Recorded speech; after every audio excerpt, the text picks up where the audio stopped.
Serba-serbi FM. Apaan tuh? WCB, welcome Welcome back to Serba Serbi FM with up-to-date information. Perkenalkan, saya Diana Sapitri dan Saya Muhammad Irfan Fadilah. gimana kabarnya pada malam hari ini?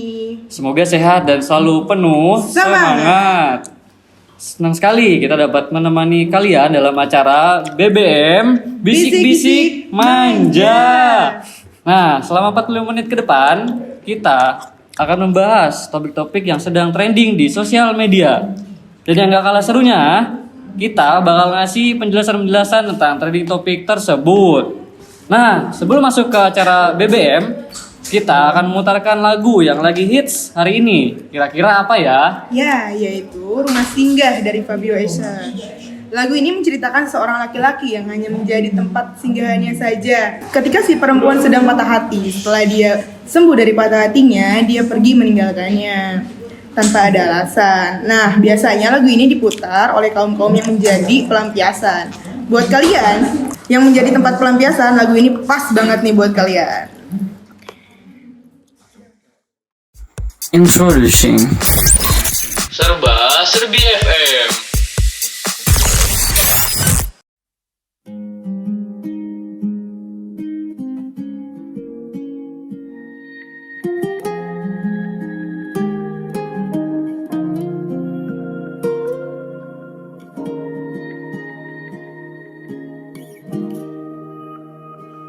Saat hatimu terluka, akulah yang menemanimu, membasuh air matamu.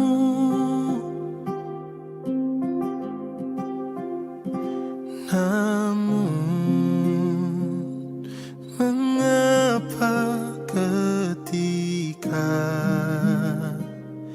hatimu telah tersenyum lagi, aku yang kau lupa.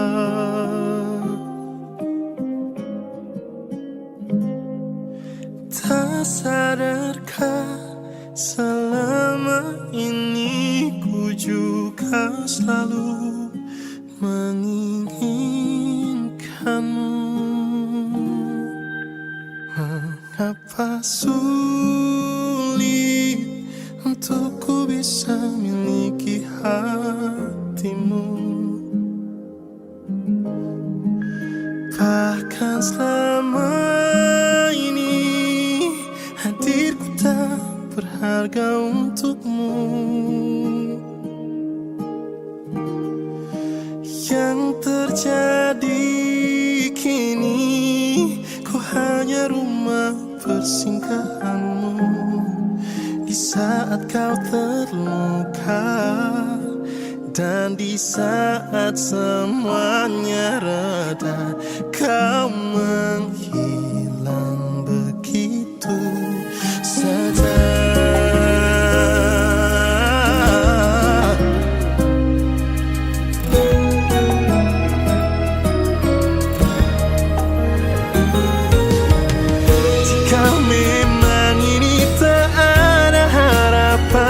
Mengapa aku yang harus jadi tujuan saat hati terluka? Aku yang jadi obatnya tanpa pernah kau hargai cinta dan kasih yang setulus ini.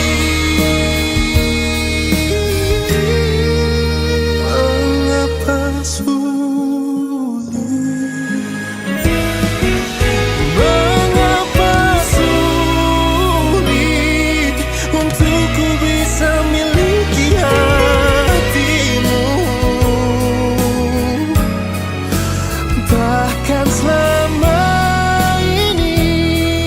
hadirku tak berharga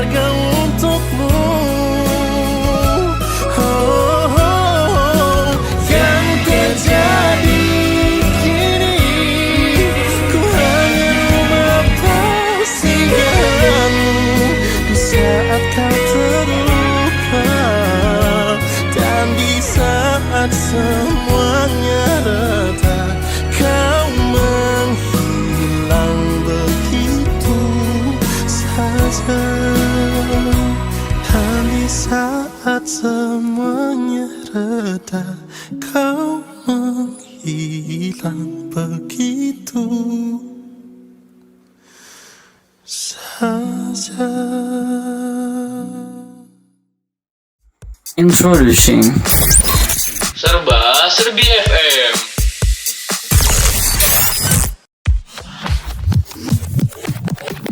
BBM Bisik-bisik manja.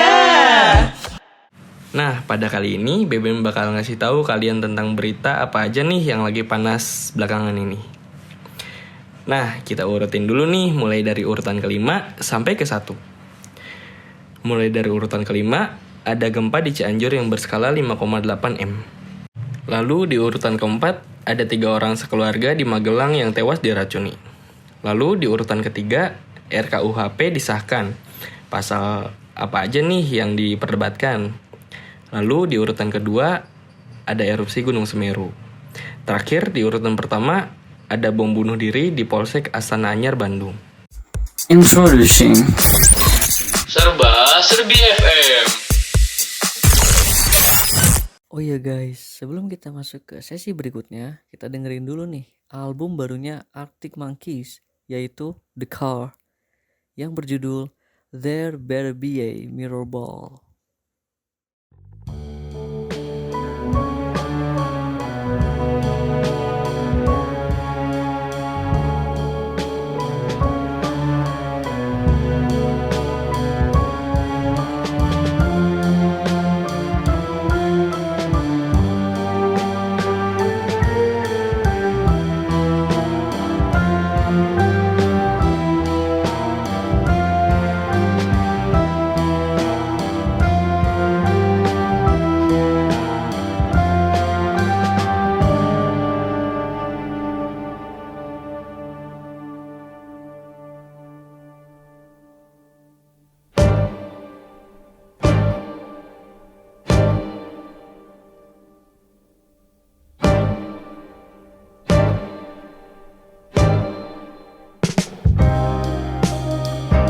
Don't get emotional, that ain't like you. Yesterday's still leaking through the roof, but that's nothing new.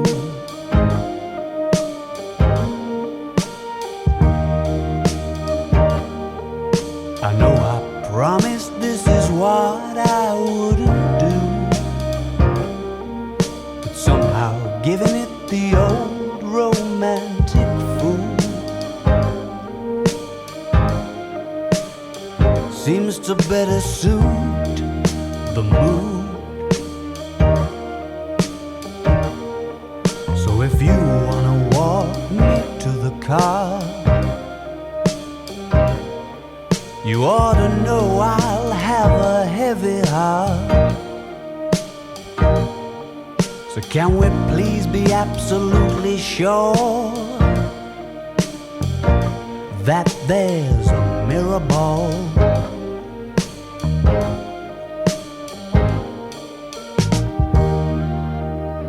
You're getting cynical and that won't rose tint back on the exploded view. Darling, if I were you,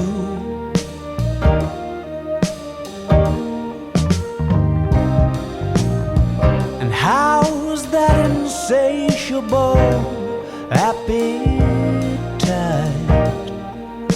for the moment when you look them in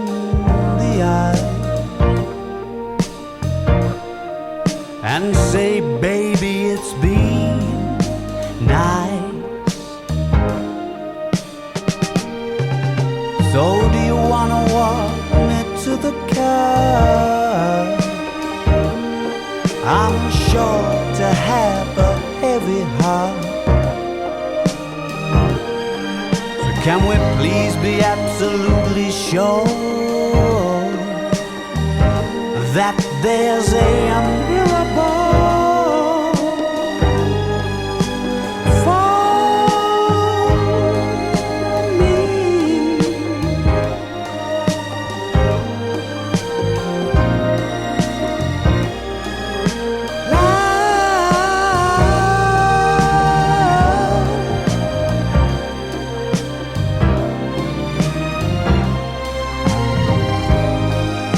Oh, there'd better be a miracle for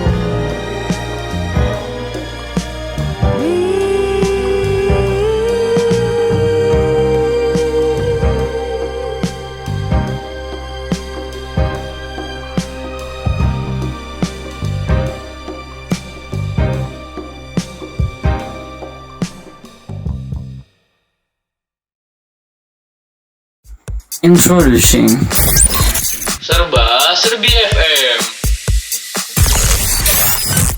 Lalu, gimana aja sih cerita dari semua trending topik ini?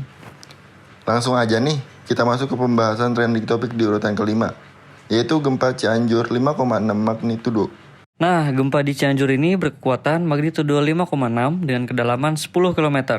Menurut Badan Meteorologi, Klimatologi, dan Geofisika atau BMKG, nggak ada potensi tsunami dari gempa tersebut.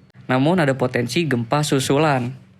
Nah, di pusat gempanya sendiri alias di Cianjur, gempanya menyebabkan longsor yang bikin jalur Cianjur sampai Cipanas terputus. Lalu, menurut Bupati Cianjur, Herman Suherman, sejauh ini jumlah korban tewas yang tercatat telah mencapai 62 orang, di mana mayoritas adalah anak-anak.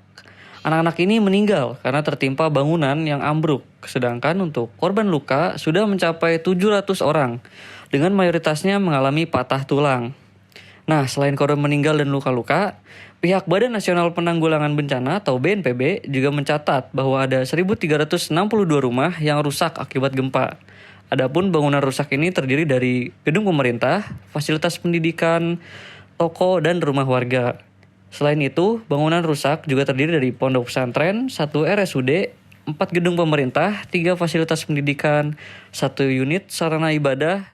Nah, tapi pihak pemerintah Cianjur udah menjamin bahwa mereka bakal membangun kembali bangunan yang rusak akibat gempa. Kepala BNPB Suharyanto bilang bahwa rumah-rumah yang hancur, baik rusak berat, ringan, dan sedang, bakal dibangun lagi oleh pemerintah. Gak tanggung-tanggung nih, BNPB bakal mengucurkan dana sebesar 1 miliar rupiah buat pembangunan kembali ini. Jadi gimana kondisi di Cianjur sekarang? Kita masih harus hati-hati gengs. Menurut Badan Meteorologi, Klimatologi, dan Geofisika atau BMKG, masyarakat harus mewaspadai kemungkinan terjadinya longsor dan banjir bandang kalau terjadi hujan di wilayah Cianjur. Hal ini karena adanya lereng-lereng rapuh usai gempa yang dikhawatirkan bisa memicu banjir dan longsor itu tadi. Di Cianjur sendiri terhitung ada 15 gempa susulan yang getarannya terasa sampai Jakarta dan Banten. Tapi emang gempanya karena apa sih? Menurut BMKG, penyebabnya bisa jadi adalah patahan besar Cimandiri yang bergeser. Nah, sesar Cimandiri itu apa? Jadi menurut penelitian Teknik Geologi Universitas Pajajaran pada 2017, sesar Cimandiri merupakan sesar tua yang terbentuk selama berlangsungnya orogenesa tahap 2, yaitu pada waktu akhir Eosen Tengah. Sesar ini terus aktif hingga menyebabkan terbentuknya tinggian purba atau paleohite antara lembah Ciletuh dan lembah Cimandiri. Saat ini, selain masih mendata jumlah korban, BNPB juga bilang bahwa saat ini Kabupaten Cianjur membutuhkan para dokter spesialis tulang buat menangani para korban yang mengalami patah tulang. Ikatan Dokter Indonesia atau IDI sendiri bilang bahwa saat ini udah ada 200 orang dokter umum dan spesialis yang turut membantu para korban gempa. Lanjut ke urutan keempat, yaitu ada 3 orang sekeluarga di Magelang yang tewas diracun. 3 orang dalam satu keluarga terdiri dari ayah, ibu, dan anak pertama di Mertoyudan, Magelang, Jawa Tengah, tewas akibat diracun setelah meminum teh dan es kopi. Pelaku yakni DDS, anak kedua dalam keluarga tersebut. Pelaku mengaku kepada polisi mencampur racun dalam minuman teh hangat dan es kopi untuk ayah, ibu, dan kakaknya. DDS mengakui melakukan pembunuhan dengan cara mencampuri minuman teh hangat dan es kopi dengan racun yang dibeli secara online, kata Kabid Humas Polda Jawa Tengah, Kombes Iqbal Al-Kudusi. Ketiga korban sempat dibawa ke Rumah Sakit Merah Putih. Namun, Nyawa ketiga korban tidak tertolong. Pelaku pembunuhan saat ini berada di Satreskrim Polresta Magelang untuk dilakukan penyidikan, termasuk untuk mengetahui motif pembunuhan. Polisi telah melakukan autopsi terhadap 3 orang dalam satu keluarga di Magelang yang tewas diracuni. Hasilnya, ketiga korban mengalami kerusakan di bagian otak, jantung, dan paru-paru akibat tingginya kadar racun yang dicampur dalam minuman para korban. Belakangan ini, kelakuan masyarakat plus 62 beneran bikin geleng-geleng kepala ya guys ya. Heran, tiap hari ada aja gitu kasus yang penuh plot twist yang terjadi di negeri ini. Kali ini kita mau ngebahas satu keluarga di Magelang, Jawa Tengah yang ditemukan tewas dibunuh Senin kemarin. Nah, pelaku pembunuhan ini adalah anak kedua di keluarga itu, gengs. Oke, jadi gini ceritanya guys. Di daerah Mertoyudan, Magelang, ada sebuah keluarga yang terdiri dari ayah, ibu, dan 2 anak. Anak pertama perempuan umurnya 25 tahun berinisial DK dan udah bekerja di PT KAI Yogyakarta. Terus anak kedua cowok usianya 22 tahun berinisial DDS. DDS ini yang kemudian diketahui bernama Diodava Syadila itu merasa enggak diperhatikan di rumah. Terus dia juga merasa enggak nyaman dan tertekan karena ayah, ibu, dan kakaknya terus-terusan mendesak doi supaya cari pekerjaan. Karena terus-terusan ada di situasi gak nyaman dan bikin dia jengkel kayak gitu, Dio pun langsung mengambil jalan pintas dengan nekat membunuh mereka bertiga guys, keluarganya sendiri. Hal ini dikonfirmasi langsung oleh Direktur Reserse Kriminal Umum Polda Jawa Tengah, Kombes Juandani, dalam konferensi pers kemarin di mana setelah melakukan proses penyelidikan dan pemeriksaan terhadap Dionya sendiri udah ngaku kalau emang dia yang membunuh ayah, ibu, dan kakaknya guys. Mereka bertiga diracun sama Dio. Well, setelah ketiga jenazah ini ditemukan, kan langsung dilakukan proses autopsi ya. Nah, dari hasil autopsi tersebut, diketahui ada racun yang tergolong ganas dan mematikan buat manusia. Hal ini ketahuan dari tenggorokan sampai lambung korban yang mengalami luka bakar. Adapun luka bakar ini disebabkan oleh racun yang dikonsumsi korban. Nah, kalau diomongin racun yang tergolong ganas dan mematikan kan jenisnya banyak ya. Ada sianida, kayak ada dipakai di kasus Jessica Wongso beberapa tahun lalu, ada racun tikus, dan lain-lain. Nah, kalau ini, berdasarkan hasil autopsi dan sisa barang bukti di TKP, racun yang berhasil diidentifikasikan sama petugas itu adalah arsen guys. Cuman masih diperiksa lagi di lab forensik buat kepastiannya. Untuk sekarang, polisi juga udah mengamankan gelas dan sendok yang sebelumnya dipakai buat minum teh dan kopi ini.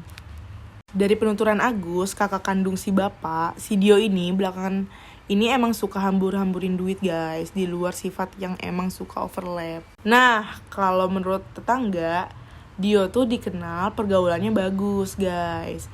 Keluarganya juga dikenal harmonis, nggak neko-neko, emang nggak pernah ada masalah sama orang. Makanya pas denger kabar Dio tertangkap polisi, para tetangga tuh pada heboh banget, langsung lemes gitu, rasanya nggak percaya, kata para tetangga. Karena menurut tetangga, si Dio ini udah bekerja, daftar di kereta api. Setelah melakukan gelar perkara, mengumpulkan bukti, dan lain-lain, kemarin banget nih, Dio ditetapkan sebagai tersangka pembunuhan ketiga anggota keluarganya. Ia dijerat dengan pasal pembunuhan berencana dengan ancaman hukuman mati atau penjara seumur hidup. Pihak keluarga juga udah menyerahkan kasus ini sepenuhnya kepada pihak kepolisian, biar proses hukum tetap berjalan, sekalipun pelakunya adalah keluarganya sendiri. By the way, sebelum polisi mengarah sama si Dio sebagai pelaku pembunuhan dan ditetapkan sebagai tersangka, emang terdapat beberapa kejanggalan dari kasus ini guys. Pertama, soal kondisi jenazah di TKP. Biasanya kalau ada korban meninggal karena keracunan, bakal ada sisa muntahan di sekitar situ. Tapi yang ini nggak ada, clear. Terus pas waktu jenazah mau diautopsi, si Dio sempat nolak dan nggak mau. Padahal keluarga yang lain udah pada setuju. Tapi ya tetap dilangsungkan proses autopsinya. Makanya dari sini polisi udah merasa janggal. Nah, masuk ke urutan ketiga yaitu RKUHP disahkan. Pasal apa aja sih yang diperdebatkan? Nah, yang lagi rame-rame nih soal RKUHP. Nah, bener gak sih katanya menghina presiden bisa dipenjara? Terus kalau main dukun-dukunan juga? Terus kalau selingkuh gimana? Nih, ada semuanya di sini nih. Nah, jadi kalau kamu ngikutin, belakangan ini kita emang lagi dibikin kucing-kucingan sama DPR dan pemerintah nih. Karena katanya mereka lagi ngerevisi RKUHP kan. Tapi draftnya tuh nggak dibuka ke publik dengan alasan macem-macem. Ya typo lah, masih dibahas lah, masih harus disinkronin dulu lah, dan lain-lain. Sementara sesuai amanat Undang-Undang Nomor 12 Pasal 5 Tahun 2011, segala pengerjaan rancangan dan revisi undang-undang harus dilakukan secara terbuka guys. Apalagi kalau undang-undang itu mengatur hal-hal super penting kayak pidana gini kan. Makanya masyarakat jadi trust issue nih, kayak kenapa nggak dibuka, ada apa nih? Nah, di versi terakhir bulan September 2019 itu ada sebanyak 14 pasal bermasalah di dalamnya. Ini juga yang bikin Presiden Jokowi memutuskan untuk menunda pengesahan RKUHP-nya waktu itu guys. Nah, ketika akhirnya diserahkan lagi revisinya, Pak Edward bilang ada 7 poin perubahan dari 14 pasal bermasalah tadi. Adapun perubahannya terkait penyesuaian ancaman pidana, harmonisasi sama UU di luar KUHP, sampai penyempurnaan teknis penulisan termasuk typo. Jadi dari 14 pasal bermasalah yang kontroversial, ternyata nggak semuanya nih diubah gengs. Salah satunya adalah pasal yang mengatur penghinaan kepada presiden dan wakil presiden yang masih ada. Dalam aturan yang tertuang dalam pasal 217, disebutkan setiap orang yang menyerang diri presiden atau wakil presiden yang tidak termasuk dalam ketentuan pidana yang lebih berat dipidana dengan pidana penjara paling lama 5 tahun. Terus dijabarkan lagi nih dalam pasal selanjutnya. Setiap orang yang di muka umum menyerang kehormatan atau harkat dan martabat diri presiden atau wakil presiden dapat dipidana penjara paling lama 3,5 tahun atau pidana denda. Terus bukan menghina presiden aja guys yang bisa berakhir di penjara. Aturan ini juga menyebut bahwa penghinaan atas DPR, Polri, dan Kejaksaan bisa dijatuhi hukuman penjara selama 1,5 tahun. Terus aksi unjuk rasa tanpa pemberitahuan terlebih dahulu kepada yang berwenang juga bisa terancam pidana penjara paling lama 6 bulan atau pidana denda paling banyak kategori 2 yaitu 10 juta rupiah. Salah satu masalah rumit di negara plus 2 saat ini adalah penjara yang hampir semuanya udah over capacity. Nah, lanjut nih, dalam draft ini diatur juga bahwa tindakan aborsi karena pemerkosaan itu enggak dipenjara. Hukuman pidana bagi pelaku aborsi meningkat kalau dibandingkan draft tahun 2019. Dalam draft yang sekarang, hukuman pidana bagi orang yang melakukan aborsi dengan persetujuan perempuan bersangkutan adalah 5 tahun penjara. Sementara tanpa persetujuan perempuan yang bersangkutan, maka hukumannya menjadi 12 tahun penjara. Selain itu, pasal yang ramai diomongin netizen adalah pasal 415 yang mengatur soal hubungan suami istri di luar pernikahan atau yang nama kerennya kohabitasi aka kumpul kebo. Dalam pasal ini, orang-orang yang terbukti melakukan perzinahan bisa dipenjara selama 1 tahun. Dan kalau kumpul kebo di luar pernikahan bisa dipenjara selama 6 bulan. Tetapi, nah yang bisa dilaporin pasal perzinahan ini cuma suami maupun istrinya. Dan itu pun kalau belum nikah. Yang bisa laporin cuma orang tua atau anaknya. Oh iya, kalau kamu perlu tahu juga nih bahwa pelaku santet atau yang ngaku-ngaku melakukan santet juga bisa dipenjara selama 1,5 tahun. Lanjut lagi aturan soal perbuatan cabul, adanya di pasal 418, di mana disebutkan kalau ada orang yang melakukan cabul ke orang lain, entah itu sesama laki-laki ataupun ke sesama perempuan di depan umum, bisa dikenakan penjara paling lama 1 tahun 6 bulan. Apalagi kalau dia maksa dan ngancem pakai kekerasan, hukumannya jauh lebih banyak, yaitu penjara paling lama 9 tahun. The same goes to mereka yang menjadikan perbuatan pencabulan ini buat konten pornografi. Yang in charge ngerjain rancangan ini dari pihak pemerintah kan Kementerian Hukum dan HAM. Nah, dalam hal ini sebelum diserahin ke DPR, Wakil Menteri Kemenhukam Edward Omar Syarif bilangnya draft RKUHP ini udah mengalami berbagai penyesuaian guys. Salah satunya disampaikan oleh Pak Edi adalah draft terbaru ini udah menghapus pasal pencemaran nama baik dan pasal penghinaan di Undang-Undang ITE. Nah, Pak Edi bilang penghapusan 2 pasal ini udah mendengar masukan masyarakat, di mana 2 pasal ini sering banget dijadiin alasan buat aparat penegak hukum menangkap dan menahan masyarakat. Lebih jauh lagi, penghapusan dua pasal ini juga bisa menekan adanya potensi multitafsir di kalangan penegak hukum. Jadi kayak daripada ribut mulu, ya udah mending dihilangin aja sekalian gitu. Nah, soal kumpul kebo emang agak rumit nih. Pak Edi bilangnya pihaknya tetap mempertahankan pasal mengenai aturan kumpul kebo ini. Secara pasal ini tuh talk about moral value kan, tapi karena banyak pro dan kontra, akhirnya diambillah jalan tengah. Adapun jalan tengah yang diambil adalah pasal ini tetap ada dengan menerapkan delik aduan. We are gonna start with none other than erupsi Gunung Semeru. Hold on, gimana bisa? Easy, we got everything covered here. Semuanya ada penjelasannya guys. Jadi itu gini, Gunung Semeru yang terletak di Malang Lumajang, Jawa Timur itu bereaksi mengeluarkan awan panas kan. Beberapa kali tuh ada letusan-letusan kecil. Nah, puncaknya itu di pukul 2.46 dini hari. Letusan yang gede akhirnya keluar dengan tinggi kolom abu 1.500 meter di atas puncak gunung. Kolom abu tersebut intensitasnya sedang sampai tebal dan bergerak sejauh 7 km ke arah tenggara dan selatan. Dari situ, Pusat Vulkanologi dan Mitigasi Bencana Geologi gercep naikin status Gunung Semeru dari level 3AK siaga jadi level 4 alias awas. Adapun dari tengah malam, terus di jam 2.46 dini hari sampai jam 6 pagi, Gunung Semeru itu terpantau masih aktif loh guys. Pantauan dari Pusat Vulkanologi dan Mitigasi Bencana Geologi mencatat, dalam rentang waktu 6 jam, udah ada 29 kali letusan dan 1 kali gempa vulkanik selama 65-120 detik. Enggak cuma itu, ada juga gempa guguran yang terjadi sebanyak 6 kali selama 50-140 detik. 1 kali gempa vulkanik dalam, plus 1 kali gempa tektonik jauh. Kondisi ini dinilai cukup parah sih guys, makanya warga pun dilarang buat beraktivitas di sekitaran gunung dalam radius 8 km dan dihimbau untuk meninggalkan rumah mereka. Terus, akibat erupsi ini, salah satu dusun namanya Dusun Kejar Kuning di Lumajang tuh beneran ketutup abu dan debu awan panas semua guys. Lumayan tebal, sampai 3 meter lah. Selain itu, beberapa rumah warga juga ada yang kekubur. Fasilitas umum kayak jembatan juga tertimbun awan panas. Jembatan yang tertimbun ini bahkan merupakan akses utama yang menghubungkan Lumajang-Majang. Nggak mungkin banget untuk warga nggak dievakuasi ke tempat yang lebih aman kan.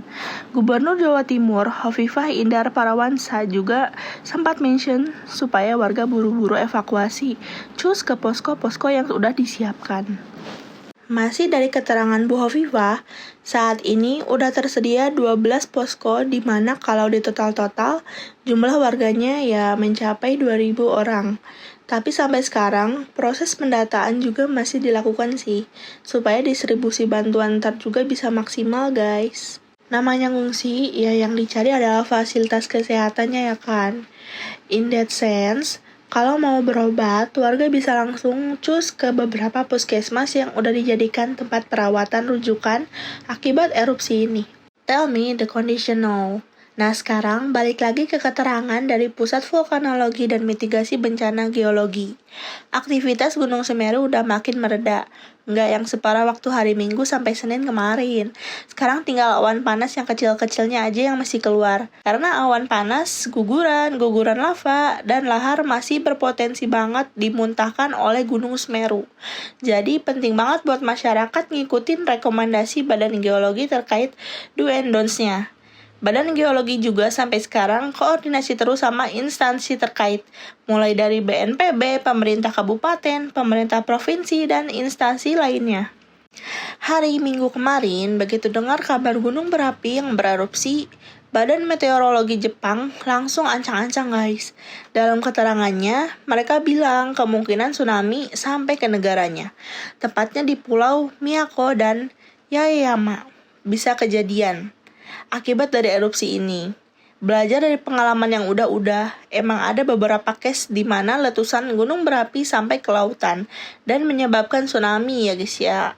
Tapi kalau di case kali ini, nggak gitu. Peneliti bencana dari Institut Teknologi 10 November, Dr. Amin Widodo jelasinnya gini, erupsi yang terjadi kali ini nggak bakal sampai ke lautan. Hal ini karena gunung berapi yang letaknya di darat kayak Semeru, laharnya nggak sekuat itu buat sampai ke bibir pantai, bahkan ke laut. Beda sama Krakatau atau gunung api yang lain, yang base-nya emang di dasar laut. But above all, Dr. Amin juga maklum sama kekhawatiran Jepang. Sains Gunung Hunga di Pulau Tonga tuh emang sebelahan banget sama Jepang. Kalau meletus dan Jepang tsunami, kan repot juga mereka. Gitu guys, kira-kira for your information, nggak lama setelah mengeluarkan status darurat, Badan Meteorologi Jepang pun mencabut status itu dan bilang erupsi ini nggak menimbulkan ancaman tsunami. For your information, selain mengevakuasi diri sendiri, kemarin warga sekitaran Gunung Semeru juga mengevakuasi hewan ternak dengan dibantu sama petugas. Hal ini jadi bagian penting dan penanggulangan bencana sains hewan ternak merupakan aset berharga buat masyarakat. Jadinya kudu diselamatkan. Lebih jauh, hewan ternak ini juga ikut dievakuasi biar mengantisipasi beberapa oknum yang memanfaatkan warga yang lagi lengah karena bencana. Makanya sekarang hewan ternaknya dikumpulin, dimasukin kandang, dan dikasih makan. Nah, yang ditunggu-tunggu nih, di posisi urutan ke-1 yaitu ada kejadian bom bunuh diri di Polsek Astana Anyar, Bandung yang menewaskan 1 anggota polisi. Pada tanggal 7 Desember 2022 kemarin, Bandung dan seluruh Indonesia tuh gempar. Gara-garanya ada ledakan bom di Polsek Astana Anyar. Usut punya usut sih diduga kuat nih kalau ada bom bunuh diri ini dilakukan oleh mantan narapidana yang juga pernah melakukan perbuatan serupa. Nah, si pelaku ini meninggal plus menewaskan 1 korban lainnya. Nah, terus ceritanya gimana sih? Oke, jadi ceritanya tuh gini guys. Tanggal 7 Desember kemarin, sekitar jam 8:30 pagi, polisi di Mapolsek Astana Anyar Bandung kan lagi pada apel pagi ya. Nah, itu kayak hari-hari biasa aja. Sampai seseorang laki-laki datang masuk ke area polsek, nerobos barisan polisi yang lagi apel sambil ngacungin senjata tajam. Nah, mulai heboh kan di situ. Para anggota ini mulai menepi dan menghindar. Nggak berapa lama kemudian, duar, ada ledakan bom. Nah, laki-laki itu pun meninggal di tempat. Nah, makanya dari sini tuh semuanya menjadi chaos. Mulai dari Kapolrestabes Bandung, Kapolda Jawa Barat, semuanya itu turun tangan. Bahkan Kapolri Jenderal Listio Sigit Prabowo pun langsung berangkat ke Bandung nanganin kasus ini. Nah, terus siapa sih orang itu? Nah, setelah diidentifikasi, ternyata namanya adalah Agus Sujatno. Sebelumnya kan orang-orang yang ada di TKP itu nggak tahu tuh orang siapa. Tapi setelah dilakukan hasil pemeriksaan sidik jari dan juga dilihat dari face recognition, akhirnya diketahui bahwa pelaku bernama Agus Sujatno. Disampaikan langsung nih oleh Jenderal Listio. Nah, Agus ini merupakan mantan narapidana yang sempat dipenjara selama 4 tahun di Nusa Kambangan dan akhirnya bebas di November 2021 lalu atas kasus bom Cicendo 2017 lalu. Jadi ternyata ini bukan kali pertamanya dia ngelakuin hal seperti ini guys. Nah, di tahun 2017 lalu juga ada kejadian ledakan bom yang terjadi di sebuah lapangan di Kecamatan Cicendo, Bandung, Jawa Barat. Pelaku utama dalam kejadian ini adalah Yayat Cahdiat yang kemudian tewas tertembak waktu dikejar polisi. Yayat ini gak sendiri dong. Densus 88 lalu mengungkap sekaligus menangkap 2 orang temennya Yayat. Nah, salah satunya ini adalah Agus Sujatno ini. Nah, si Agus ini itu terlibat dalam pembelian senjata, suplai dana, survei lokasi, plus merakit bom panci. Makanya dia end up di Nusa Kambangan tuh. mulai dari bulan Maret. Nah, tapi selama 4 tahun di sana, si Agus ini tuh emang dikenal sebagai salah satu mantan napi yang susah dideradikalisasi, guys. Nah, susah banget nih buat petugas menetralisin pikirannya si Agus ini dari hal-hal yang berbau radikalisme. Dia itu susah diajak ngomong, bahkan selama 4 tahun di Nusa Kambangan, Agus ini diketahui sering menghindar dari program deradikalisasi ini dan statusnya pun masih merah. Nah, lalu kenapa sih dia ngelakuin hal ini? Nah, dari ribuan tempat yang ada di negeri ini, kenapa dia malah ngelakuin aksinya di kantor polisi, ya nggak? Nah, untuk menjawab hal tersebut, Kepala Badan Nasional Penanggulangan Terorisme aka BNPT, Komjen Boy Rafli Amar, curiganya tuh gini, kenapa kantor polisi yang dia pilih? Itu karena polisi lah yang sering menggagalkan aksi terorisme yang sebelumnya dilakukan, guys. Dia itu kesel sama polisi yang setiap ada misi langsung ditangkap. Makanya polisi jadi daftar target utama dia. Nah, kalau kenapanya ini tuh masih abu-abu banget. Kalau dilihat dari barang bukti yang masih nyisa di TKP sih, Agus bawa belasan kertas yang isinya penolakan terhadap revisi KUHP yang baru aja disahkan 2 hari yang lalu. Nah, selain itu dari hasil penyelidikan sementara, Agus tuh seorang lone wolf. Nah, yang artinya dia itu bertindak sendiri. Tapi masih diselidiki lebih lanjut siapa aja nih yang terlibat di sini. Dan kenapa dia ngelakuinnya, guys. Sejak namanya terorisme itu kejahatan yang berlapis ya, agak diragukan kalau dia itu bertindak sendiri. Tapi yang pasti sih yang terdampak nggak cuma si Agus ini doang, guys. Nah, maksudnya tuh apa? Selain dia, ada satu lagi polisi yang tewas akibat kejadian ini. Atas nama Aibtu Sofyan Didu, anggota Polsek Astana Anyar, yang juga ikutan apel pagi kemarin. Dari sini Polri lantas kasih penghargaan berupa kenaikan pangkat luar biasa aka KPLB Anumerta dari Aibda jadi Aibtu Anumerta karena meninggal dunia saat bertugas.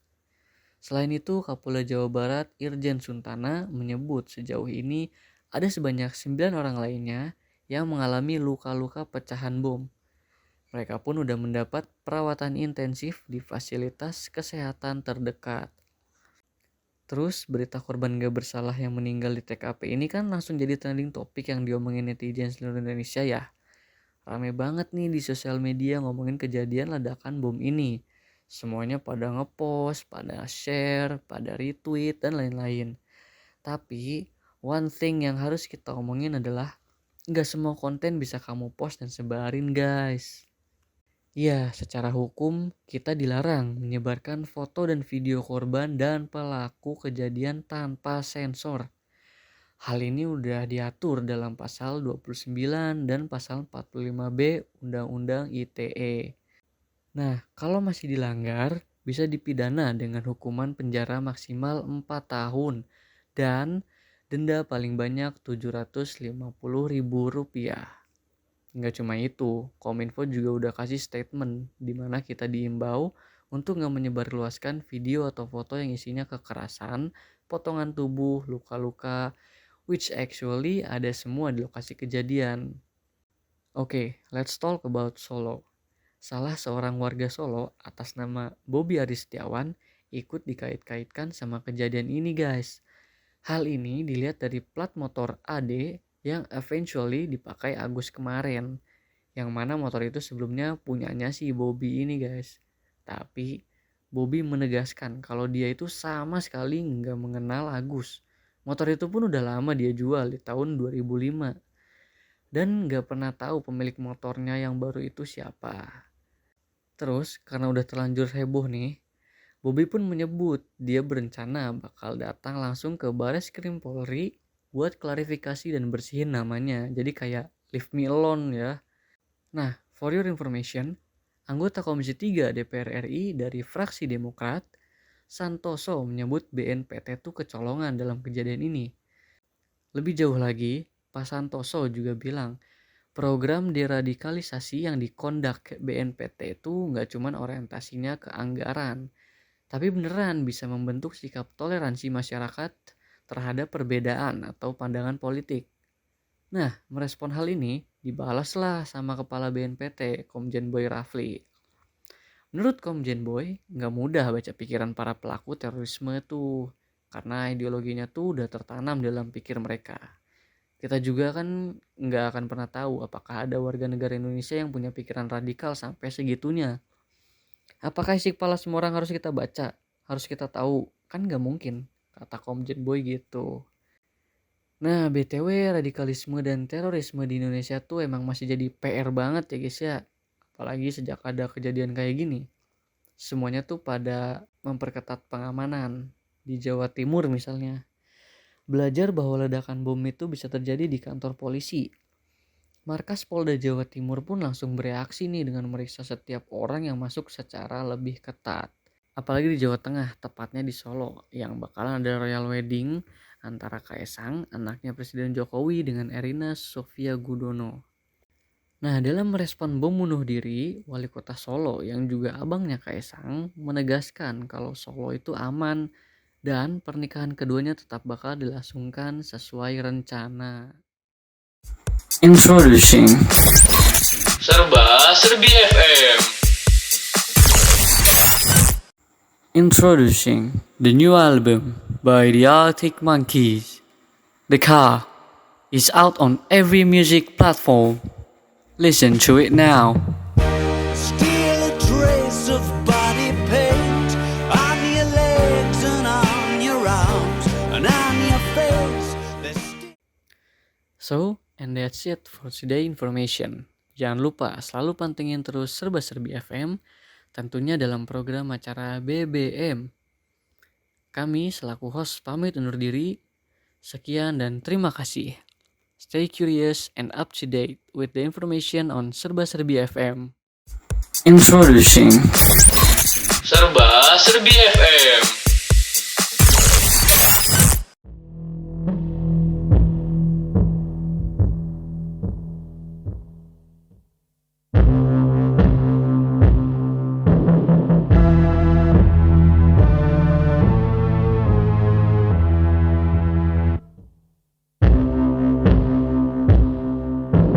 How am I supposed to manage my infallible beliefs while I'm sucking it to you, performing in Spanish on Italian TV?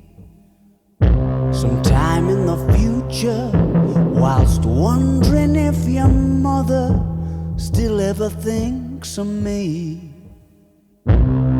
Hallelujah, blank canvases lent against gallery walls, flowing towards sculptures of anything goes on the marble stairs. Is that vague sense of longing kinda trying to cause a scene?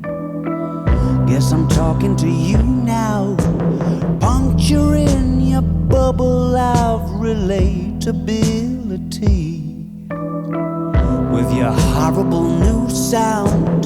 Baby, those mixed messages ain't what they used to be. When you said them out loud, blank canvases lent against gallery walls, flowing towards sculptures of anything goes on the marble stairs leading to almost wherever you want them to.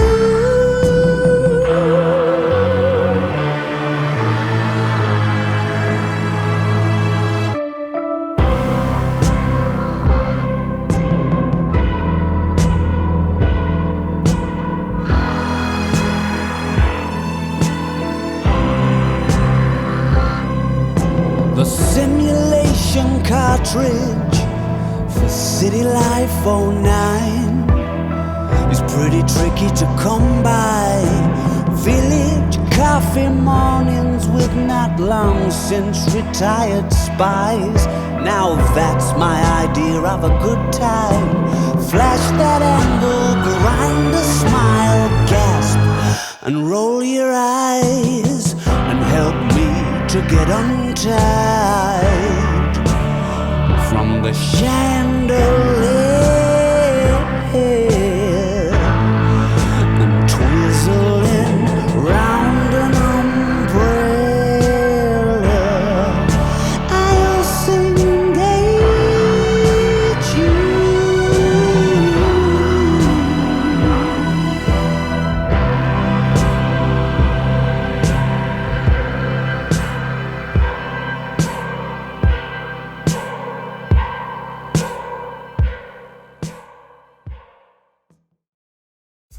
Introducing Serba-serbi FM. See you next time. Bye bye.